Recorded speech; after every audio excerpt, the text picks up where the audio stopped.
तो अभी हम लोग देखें कि सबसे बड़ा महाद्वीप एशिया है, उसके बाद अफ्रीका है, फिर उत्तर अमेरिका, फिर दक्षिण अमेरिका, फिर अंटार्कटिका, फिर यूरोप, फिर ऑस्ट्रेलिया। यानी कि सबसे छोटा महाद्वीप जो है वो ऑस्ट्रेलिया है।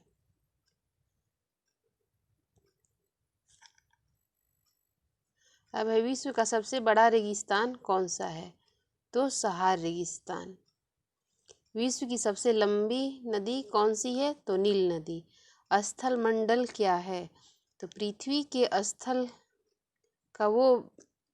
का स्थल भाग स्थल मंडल कहलाता है, जो कि ठोस पदार्थों, शैल या चट्टानों से बना हुआ है। तो महासागरीय बेसिन क्या है? बड़े जलाशयों को महासागरीय बेसिन के नाम से जाना जाता है। विश्व के सभी महासागर आपस में जुड़े हुए हैं और समुद्री जल का तल सभी जगह समान है। स्थल की ऊंचाई को समुद्र तल से मापा जाता है, जिसे शून्य माना जाता है।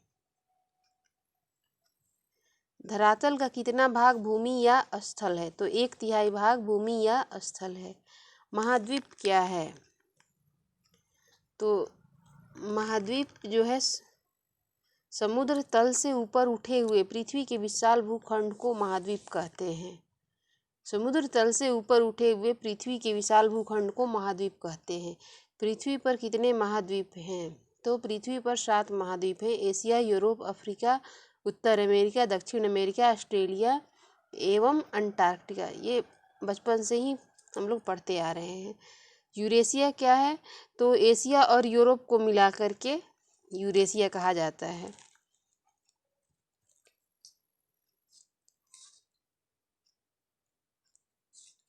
और पृथ्वी पर जो है वो 71% जल है और इसमें से 97% जल जो है वो नमक युक्त है, उसका उपयोग नहीं किया जा सकता है। और 2.5% जल पीने लायक या उपयोग करने लायक है। तो शेष जल का बहुत बड़ा भाग बर्फ की परतों एवं हिम नदियों तथा भूमिगत जल के रूप में पाया जाता है। और जल का बहुत कम भाग लवण जल के रूप में पाया जाता है, जो मनुष्य के इस्तेमाल में आता है। यही कारण है कि नीले ग्रह में रहने के बावजूद हम पानी की कमी महसूस करते हैं। एशिया और यूरोप को कौन सा पर्वत और नदी अलग करते हैं? तो यूराल पर्वत और यूराल नदी अलग करते हैं। दूसरा बड़ा महाद्वीप कौन सा है? अफ्रीका। कौन सी रेखा अफ्रीका के बीचों बीच पार करती है? तो विषुवत रेखा। किस सागर द्वारा अफ्रीका एशिया से अलग होता है? तो लाल सागर एवं स्वेज नहर के द्वारा। किस सागर द्वारा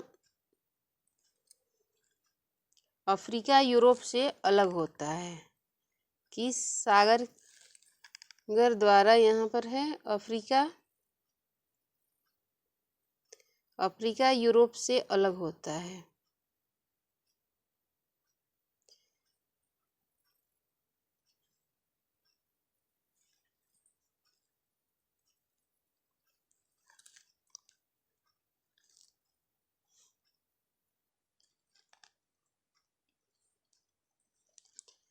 तो किस सागर द्वारा अफ्रीका यूरोप से अलग होता है?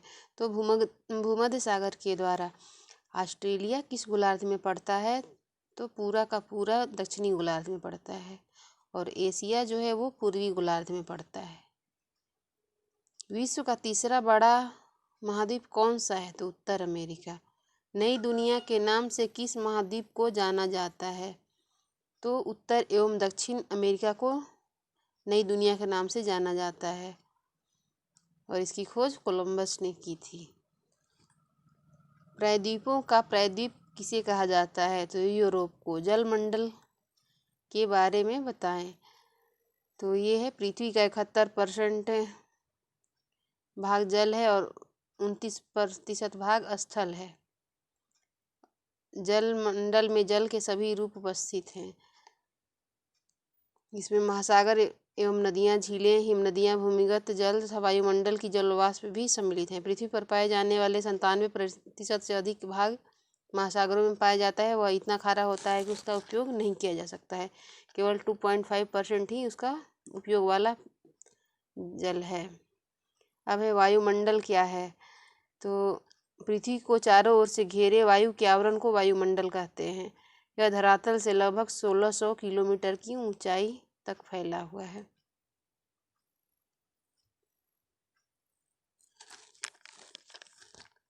वायुमंडल के महत्वपूर्ण गैसों के नाम और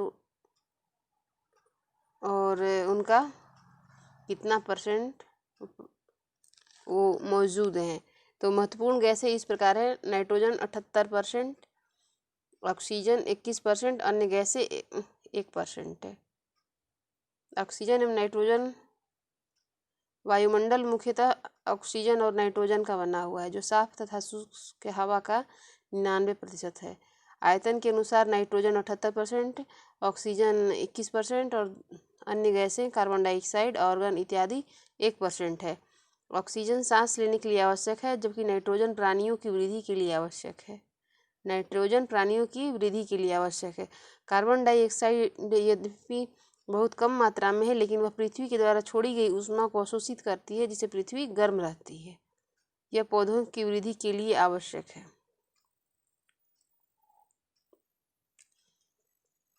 अब है वायुमंडल में वायु की कितने परतें पाई जाती हैं। तो वायुमंडल में वायु की 5 परतें पाई जाती हैं।